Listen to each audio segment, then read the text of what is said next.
Hello, नमस्ते, नमस्कार। मेरा नाम है प्रबोधनी शर्मा और मेरे यूट्यूब चैनल का नाम है बॉटनी बाय प्रबोधनी, जिसे कि मैंने हाल में ही शुरू किया है और ये मेरी फर्स्ट वीडियो है। इस वीडियो में मैं डिस्कस करने वाली हूँ नेमिंग, जिसके अंडर आते हैं कॉमन नेम और दूसरा साइंटिफिक नेम। साइंटिफिक नेम जो है वो मेरा मेन टॉपिक रहेगा।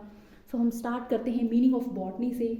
बॉटनी जो है इसके अंडर आती है स्टडी ऑफ प्लांट्स। इसका और ये बॉटनी टर्म जो है ये कहाँ से आई है? ग्रीक वर्ड बोटेन से। ग्रीक वर्ड बोटेन जिसका मीनिंग होता है ग्रास और पाश्चर। जो बॉटनी को स्टडी करते हैं उनको बोलते हैं बोटेनिस्ट। और फादर ऑफ बॉटनी है स्टूडेंट ऑफ एरिस्टोटल, जिनका नाम है थियोफेरस्टस और इनका टाइमिंग है 370 बीसी का। अब हम ये बात करते हैं कि इनको फादर ऑफ बॉटनी क्यों बोलते हैं। इन्होंने बोटैनिकल वर्ड से रिलेटेड जो अपना काम किया था उसको बहुत ही सिस्टमैटिकली अरेंज किया था, जिस वजह से इनको फादर ऑफ बॉटनी जो है वो कुछ लोगों ने कहा। इन्होंने 2 मेन बुक्स दी थी। कौन कौन सी? एनक्वायरी इनटू प्लांट्स और दूसरी इनकी बुक का नाम था on the causes of plants. Enquiry into plants जो थी वो एक्चुअल में थी 10 बुक्स, जिसमें से बाद में 9 सर्वाइव हुई। और on the causes of plants जो थी वो थी एक्चुअल में कितनी बुक्स? 8, जिसमें से बाद में 6 सर्वाइव हुई। इसके अलावा इन्होंने अपनी वोकैबुलरी भी दी थी और साथ ही साथ इन्होंने वाइल्ड प्लांट की कल्टीवेशन पे काम किया था। उससे रिलेटेड रिटन वर्क भी जो था वो इनका था। अब नेक्स्ट आते हैं हम नेमिंग के ऊपर। नेमिंग में एक आते हैं कॉमन नेम्स, जिनको वर्निकुलर नेम्स के नाम से भी जानते हैं, और दूसरा आते हैं साइंटिफिक नेम्स, जिनको कि टेक्निकल नेम्स से भी जानते हैं। सबसे पहले हम बात करेंगे कॉमन नेम्स के ऊपर। जैसे कि मैंने आपको अभी बताया, इनको और क्या जानते हैं? वर्निकुलर नेम्स, कॉमन नेम्स, और जानते हैं इनको वर्निकुलर नेम्स। कॉमन नेम्स या वर्निकुलर नेम्स जो हैं ये पर्टिकुलर प्लेस पे वहाँ के लोगों द्वारा वहाँ की लैंग्वेज में जो है वो दिए जाते हैं, इसीलिए इनको कॉमन नेम्स बोलते हैं।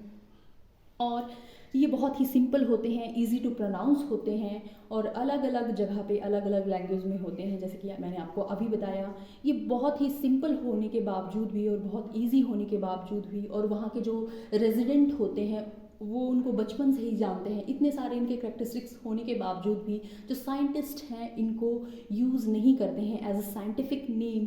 क्यों? इसका रीज़न हम देखते हैं। तो इसका सबसे मेन रीज़न जो है वो ये है, सबसे पहला रीज़न इस बात का कि क्यों साइंटिस्ट जो हैं इनको as a scientific name use नहीं करते हैं। पहला कि जो कॉमन नेम है वो डिफरेंट प्लेस पे डिफरेंट लैंग्वेजेस में होते हैं, डिफरेंट प्लेस पे होते हैं, डिफरेंट लैंग्वेजेस में। फॉर एग्जाम्पल जैसे हम रोज़ जो है उसकी बात करें तो रोज़ है इंग्लिश नेम, और इसका हिंदी नेम है गुलाब। रोज़ापो इसको बोलते हैं तमिल में, और गोलप बोलते हैं इसको बांग्ला में। तो गुलाब के ही अलग अलग नाम आ गए। इसके अलावा दूसरा कोज ये है कि सारे ऑर्गेनिज्म जो हैं, जितने भी ऑर्गेनिज्म हैं वो सारे एक जगह पे प्रेजेंट नहीं होते हैं। सारे ऑर्गेनिज्म जो है वो अलग अलग जगह पे प्रेजेंट होते हैं। एक और थर्ड रीज़न आ गया कि एक स्पीशीज़ जो है, एक जैसी स्पीशीज़ जो है वो और जगह पे भी मिल सकती है और उसका नाम जो है वो अलग हो सकता है। जैसे कि हमने रोज़ का एग्जाम्पल लिया। फोर्थ आता है जैसे एनिमल के केस में अगर हम बात करें तो कुछ एक नेम जो है वो फॉल्स मीनिंग बताते हैं। जैसे कि हम बात करें सिल्वर फिश हो गया, इसके अलावा स्टार फिश हो गया, कटल फिश हो गया। ये फिशेस से इनका रिलेशनशिप नहीं है, ट्रू फिशेस के साथ इनका रिलेशनशिप नहीं है, ये अलग फाइलम से हैं, पर इनके आगे फिश जो है वो लगा हुआ है जो कि फॉल्स मीनिंग को इंडिकेट करता है। तभी साइंटिस्ट जो है वो कॉमन नेम्स को as a scientific name use नहीं करते हैं। फिफ्थ आता है कि जैसे कई बार क्या होता है, कोई एक नेम जो है वो दो प्लांट्स के लिए, एक कॉमन नेम जो है वो दो प्लांट्स के लिए यूज़ हो जाता है।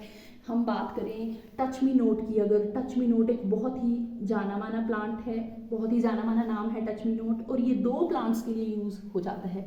एक कौन सा, एक बालसम आ गया जिसके लिए टच मी नॉट यूज़ हो जाता है। बालसम जो है इसका साइंटिफिक नेम है इम्पेशियंस बाल्समीफेरा, और दूसरा नाम आता है हमारा बहुत ही जाना माना mimosa pudica. Mimosa pudica, mimosa pudica जो है किसका नाम है, छुई मुई का साइंटिफिक नेम है ये। एक ही नाम जो है वो दो प्लांट्स का है, ये भी एक कंफ्यूजन क्रिएट करता है कई बार। नेक्स्ट आता है जैसे कि वाटर लिली है, वाटर लिली। वाटर लिली जो है वो एक सिंगल प्लांट का ये नाम है। इसके जो है वो वाटर लिली के 81 डच नेम्स हैं, 44 इसके फ्रेंच नेम्स हैं और 15 इसके जो है वो इंग्लिश नेम है। तो 81 डच नेम्स हो गए, 44 फ्रेंच नेम्स हो गए, 15 इसके इंग्लिश नेम हो गए। ये भी जो है वो कन्फ्यूज़न क्रिएट करता है कि एक ही स्पीशीज़ के इतने सारे नाम, कन्फ्यूज़न क्रिएट करने वाली बात है। इसीलिए साइंटिस्ट जो है वो कॉमन नेम्स को एज अ साइंटिफिक नेम्स जो है वो यूज़ नहीं करते हैं। अब हम आते हैं नेक्स्ट साइंटिफिक और टेक्निकल नेम्स के ऊपर, जो कि हमारा मेन टॉपिक है। साइंटिफिक और टेक्निकल नेम्स जो हैं इनको बायोलॉजिस्ट देते हैं और इसके रूल्स जो हैं वो कोड्स प्रोवाइड करते हैं। हमारे पास मेन 5 कोड्स हैं, 5 कोड्स। ये 5 कोड्स के नाम मैं आपको बताने से पहले बता लेती हूँ। इन कोड्स के अंदर जो है वो टाइम टू टाइम जो है मीटिंग्स होती रहती हैं, कॉन्फ्रेंसेस होती रहती हैं, जो ताकि जो भी नेमिंग से रिलेटेड कन्फ्यूज़न हो उसको दूर किया जा सके। तो 5 कोड्स कौन कौन से हैं जो कि रूल्स और रिकमेंडेशन देते हैं नेमिंग के लिए। सो पहला है हमारे पास ICBN international code of botanical nomenclature, ICZN international code of zoological nomenclature, ICAVN international code of viral nomenclature, ICBECN international code of bacterial nomenclature और ICN international code of nomenclature for cultivated plant species. ये हमारे पास total 5 codes हो गए। अब next आता है कि scientist जो हैं, जो ये साइंटिफिक नेम बनाते हैं या टेक्निकल नेम्स जो बनाते हैं, यही किसके अंडर आते हैं, बाइनोमियल नोमेनक्लेचर के अंडर। बाइनोमियल नोमेनक्लेचर जो है इसमें एक्चुअली में 2 वर्ड्स होते हैं, 2 वर्ड सिस्टम होता है ये। एक वर्ड जो है वो, फर्स्ट वर्ड जो है वो जीनस को इंडिकेट करता है और दूसरा जो है वो हमारा किसको इंडिकेट करता है, स्पीशीज़ को रिप्रेजेंट करता है। फॉर एग्जाम्पल जैसे कि हमारे पास है Mangifera indica, Mangifera indica. Mangifera indica जो है ये 2 वर्ड इसमें आ रहे हैं। फर्स्ट जो है ये जीनस को रिप्रेजेंट कर रहा है और सेकंड इंडिका वर्ड जो है ये स्पीशीज़ को रिप्रेजेंट कर रहा है। इसके अलावा कुछ एक नेम ऐसे भी हैं जिनमें कि 3 वर्ड्स होंगे। अब 3 वर्ड वाले भी हम देख लेते हैं।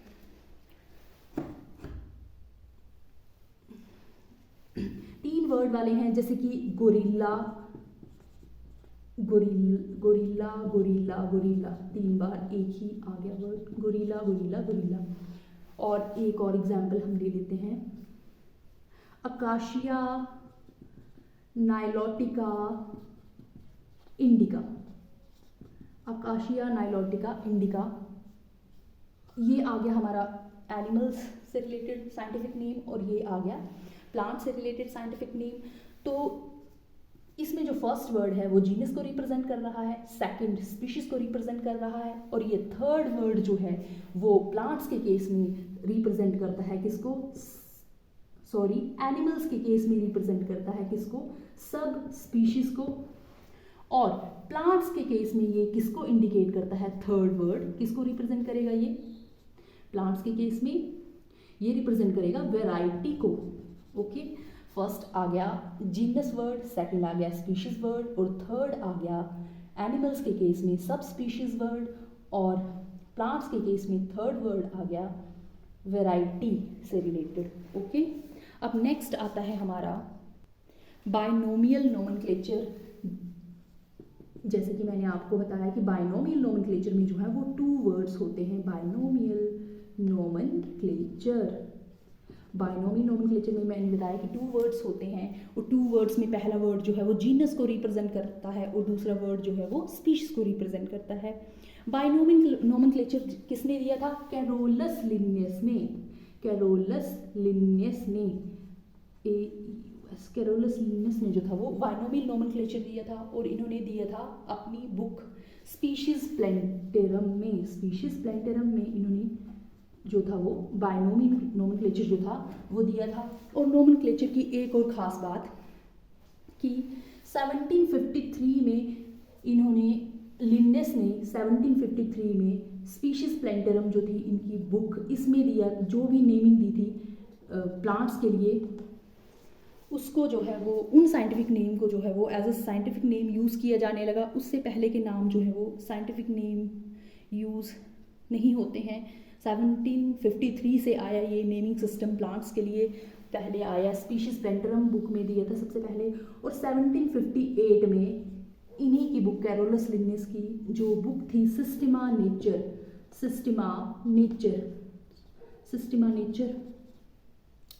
नेचर की जो 10th एडिशन जो थी उसमें जो था वो साइंटिफिक नेम्स दिए गए थे फर्स्ट टाइम। किसके लिए? एनिमल्स के लिए। स्पीशीज प्लेंटेरम के में प्लांट्स के लिए और सिस्टेमा नेचर के 10th एडिशन में एनिमल्स के लिए। ओके। और ये जो बाइनोमियल नोमेनक्लेचर है इसको ऑल ओवर द वर्ल्ड जो है वो प्रैक्टाइज्ड किया जाता है। अब हम आते हैं इसके जो यूनिवर्सल रूल्स हैं बाइनोमियल नोमेनक्लेचर के, उनके ऊपर चलेंगे अब हम। Universal rules of binomial nomenclature. So पहला जो रूल है वो ये है कि ये जो साइंटिफिक नेम होते हैं इनका लेटिन ओरिजिन होता है। लेटिन ओरिजिन क्यों होता है? क्योंकि लेटिन जो है एक डेड लैंग्वेज है और उसकी स्पेलिंग्स जो है with the passes of time change नहीं होती हैं। लेटिन ओरिजिन होता है और इनको हम इटैलिक्स में लिखते हैं। अगर हमने सेकंड बात कि फर्स्ट वर्ड जो है, जैसे कि हमने मैंगीफेरा इंडिका का एग्जाम्पल लिया था, मैंगीफेरा इंडिका, इसमें फर्स्ट वर्ड जो है वो जीनस को रिप्रेजेंट कर रहा है और सेकंड वर्ड स्पीशीज को। थर्ड जो हम फर्स्ट वर्ड है उसका जो फर्स्ट लेटर है जीनस के केस में उसको कैपिटल लिखते हैं और जो हम स्पीशीज का फर्स्ट वर्ड लिखते हैं उसको हम स्मॉल लेटर से स्टार्ट करते हैं।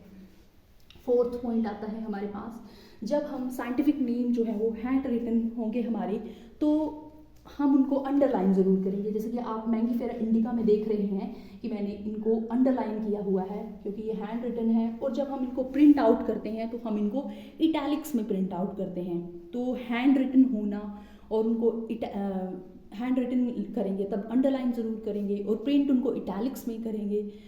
ये जो है इंडिकेट करता है उन साइंटिफिक नेम्स के लेटिन ओरिजिन को। फोर्थ पॉइंट हो गया।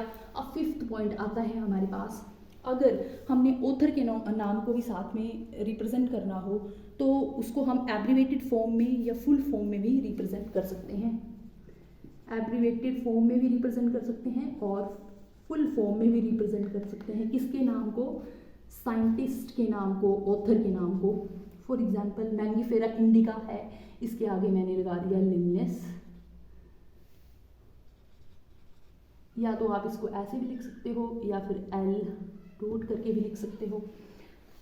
और ये जो हम साइंटिस्ट का नाम आगे लिखते हैं साइंटिफिक नाम के आगे, इसको हम एक तो स्पीशीज के बाद लिखेंगे और दूसरा जब हम इसको लिखते हैं तो इसको हम किस में लिखते हैं? रोमन स्क्रिप्ट में लिखते हैं। सो आज के लिए इतना ही। मुझे उम्मीद है कि ये वीडियो जो सुन रहे हैं अभी उनको पसंद आई होगी। तो जो भी इसमें कमी लगेगी आपको वो प्लीज़ कमेंट करें आप, ताकि मैं नेक्स्ट वीडियोस में जो है वो इम्प्रूव कर सकूं। अभी के लिए मैं यही उम्मीद करती हूँ। सो थैंक यू, धन्यवाद।